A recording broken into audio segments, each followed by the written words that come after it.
Sharon, good morning. It's dawn.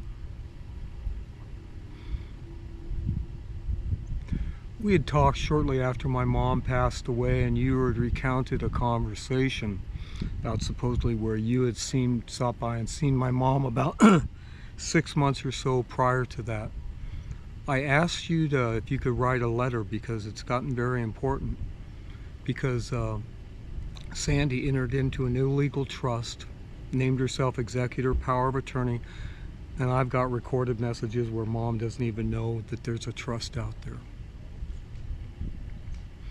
That person referenced, I don't want to be hurtful or anything, and that's not my intent, was not you. Her name was Jan. When I walked out of the doctor's office at the end of 2013, I told him that's it, no more, because I didn't need the meds anyway. As I walked out, there's this doctor with her white coat on sitting there, and she jokingly said to me, "So are you going to live?" I said, "I don't know, let me check." So I went in and came back out with a stethoscope. It took her over 5 minutes to check my blood pressure. She was a very sweet woman. Kindness, real kindness as part of her personality, was who she was.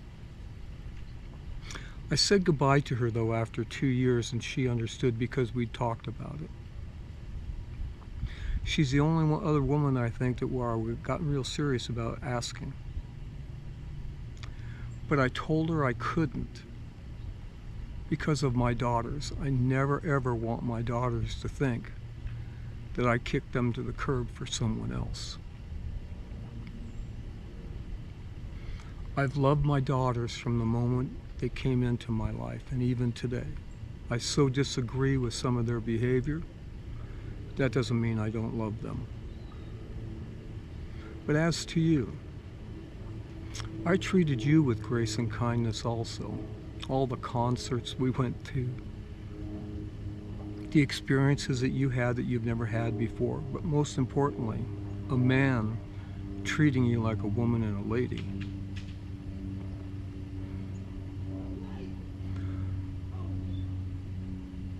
Every time we went someplace nice, you went off the rails.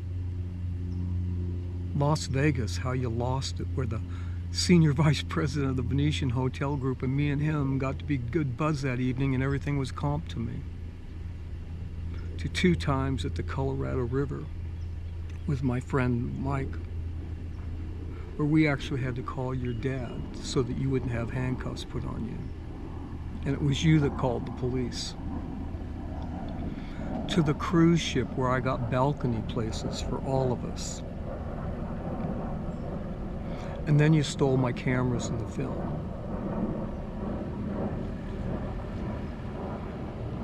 To Ruben turning off your power in spite of your behavior towards me. Who did you call? Me.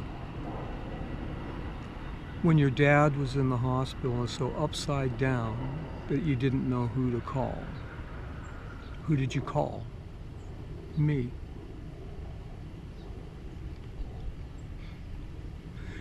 You could have been a woman of importance in my life if you'd have treated me with grace and kindness.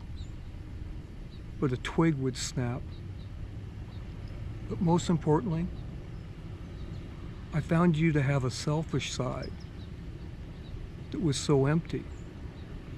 Because when you give versus take, whew. Enough for now. I'd still like that letter. Because the doctors have now told me I'm healthy enough to take on what I need to take on. Hope life is treating you well.